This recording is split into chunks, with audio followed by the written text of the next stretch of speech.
नमस्कार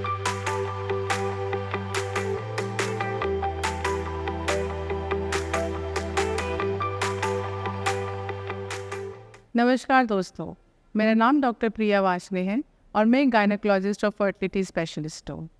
इस वीडियो के माध्यम से हम एक नॉर्मल माहवारी के बारे में चर्चा करेंगे। नॉर्मल पीरियड्स और नॉर्मल माहवारी क्या होती है?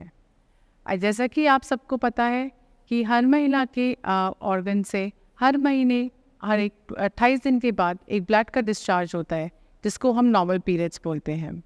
तो ये नॉर्मल क्या होता है और इसको एबनॉर्मल कैसे समझ सकते हैं?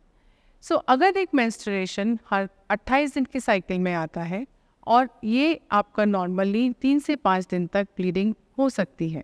अगर ये 21 दिन से कम है और या 35 दिन से ज़्यादा है तो आपको डॉक्टर से कंसल्ट करना चाहिए। या फिर अगर मेंस्ट्रुएशन का फ्लो 3 से 5 दिन तक नॉर्मली रहता है, अगर वो इससे ज़्यादा है या कम है तभी भी आपको डॉक्टर की सलाह लेना चाहिए। नॉर्मल पीरियड्स में क्या क्या हो सकता है?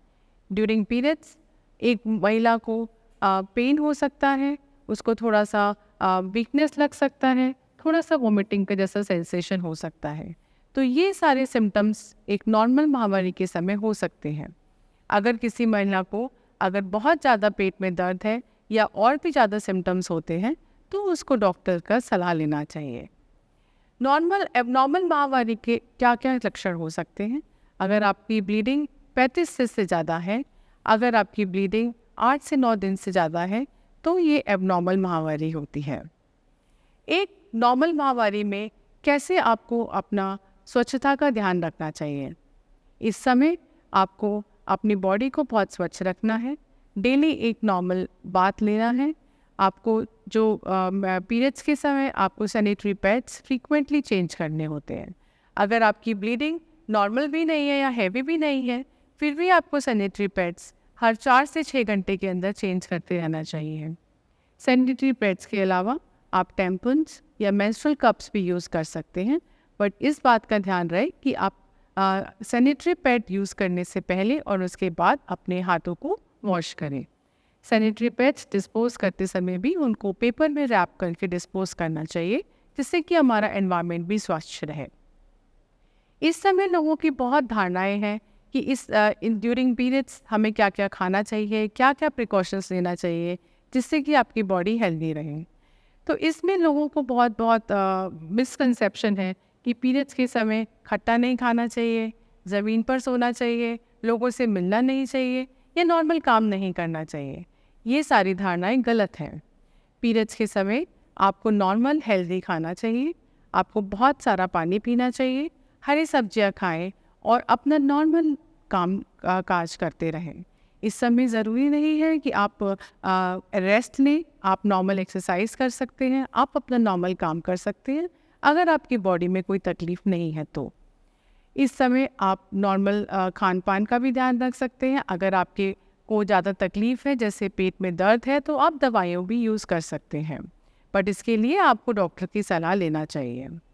पीरियड्स के समय अगर आपको कोई भी तकलीफ़ है तो आप अपने बड़े से डिस्कस करें और उसके साथ उसका परामर्श लेके उसका समाधान करें। इस समय आप घबराए नहीं, इस समय आप शर्माए नहीं, इस चीज़ को आप खुल कर डिस्कस करें, क्योंकि ये आपका नॉर्मल बॉडी का फिजियोलॉजी है। ये कोई गलत चीज़ नहीं है, ये एक नॉर्मल बॉडी में चेंजेस हैं जो प्यूबर्टी के समय हर किसी को फील होते हैं। नॉर्मल टाइम पीरियड्स आने का जो होता है वो 9 से 11 साल होता है। अगर आपका ये 15वें से 16वें साल तक भी आ सकता है। अगर किसी को 9 साल से पहले या 14 साल के बाद भी पीरियड आता है तो एक बार डॉक्टर से सलाह ज़रूर लें। इसके लिए मुझे यंग लड़कियां जो बहुत डरी रहती हैं, इनको पीरियड्स के बारे में बहुत शर्म महसूस होती है, उनके लिए यही संदेश देना चाहूँगी कि इसको लेके शर्माए नहीं या घबराए नहीं।